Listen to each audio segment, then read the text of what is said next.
Good morning. Thank you for joining us again here on our podcast as we get ready for our devotion time this morning. The Lord really gave me a vision as I woke up this morning about really what it means to be in the stillness of the Lord's presence and how that can bring us such strength and courage and bring us from one state of our emotional or mental capacity into a very different way of thinking if we could just spend some still moments with the Lord every morning early. And so this morning, Proverbs chapter 8, verse 17, which is our ministry verse here on our podcast, simply says, I love them that love me, and those that seek me early shall find me. And I believe that in the stillness of an early morning, before the sun ever breaks the horizon, maybe this morning a gentle breeze is whispering through the hills, and I think about some of the characters in the Bible that God has shown us the power of early morning worship and the power of being still in our soul and getting before the Lord. It's a time of reflection, a time when the world is hushed and our heart can actually listen to God. See, it's in this sacred hour that God showed me this morning 3 figures of the Bible, each one on their own journey of faith. I'd like to share them with you this morning because they found themselves seeking the presence of God, perhaps just like we are this morning. The first one that I see in this vision that God gives me this morning is Moses, who had to be weary from the weight of leadership and leading the people through this turbulent time in their life. So I envision him, he climbed the slopes of Mount Sinai, and all he was longing for was clarity and strength. And as he reached the summit, he knelt on the earth, his heart heavy with cries for the Israelites. But just then a soft voice called out to him, echoing in the vastness of the mountains. He said, Moses, I am here. And it was in that moment, surrounded by the majestic beauty of all creation, that Moses felt the warmth and yet the power of God with him. God spoke to him and reminded him that he was chosen as a leader, not just for the people, but for the fulfillment of God's divine purpose and promise. So renewed and rejuvenated and re-energized, Moses descended from that mountain, ready to guide those people with courage and with faith. I fast forward to a time not far from there when a young shepherd named David once stood on a hillside, watching over his father's sheep. As the first light of the dawn broke, I can see him strumming his harp this morning, pouring out his heart in song, each note floating through the air, a melody of praise to the Creator. It was in the simplicity and solitude of that moment that God met him there early, and he met him there often. And I can see this morning that David sensed a presence beside him, an overwhelming peace for his spirit.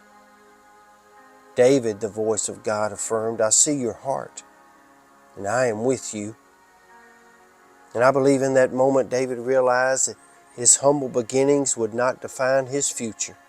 God had chosen him, not for his stature, but for his heart for worship. And filled with confidence, he knew that he would one day lead a nation. But for now, he would continue to lead both sheep, his flock, and his faith. I also saw this morning, as I began to just really meditate upon this verse and upon being still in the presence of God, a small garden outside the walls of Jerusalem where Mary Magdalene woke up before the sun ever came up, her heart still heavy with grief. The events of the past days had weighed heavily on her soul, and I can see that her cries because she had lost her teacher, but also her friend. As she approached the tomb, tears streamed down her face, blurring her vision, but all of a sudden, a soft light began to shine. Mary paused, and as her heart raced, I could see this morning that she heard a voice calling her name.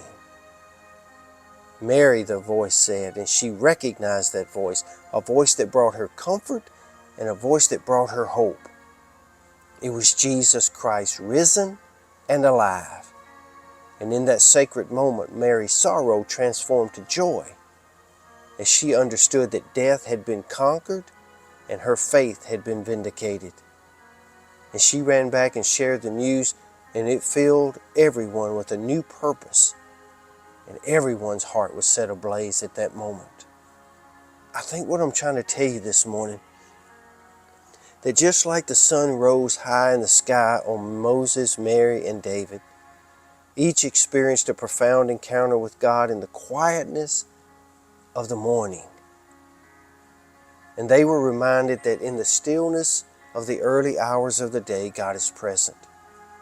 He's ready to meet us, just like He met them, in our moments of peace and in our moments of deep despair. Their stories are intertwined, a testament to the truth that no matter where we are in our season of journey, God is always waiting to reveal Himself to us for all those who earnestly seek Him.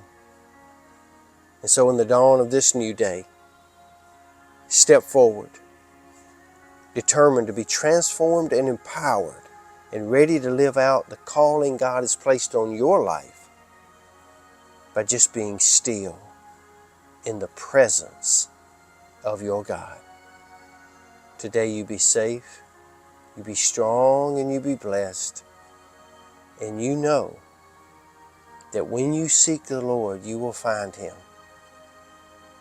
And it will be in the stillness of the morning. Lord's will, we'll see you back here again tomorrow. And until then, try your very best to spend your morning moments with Jesus. Have a great day.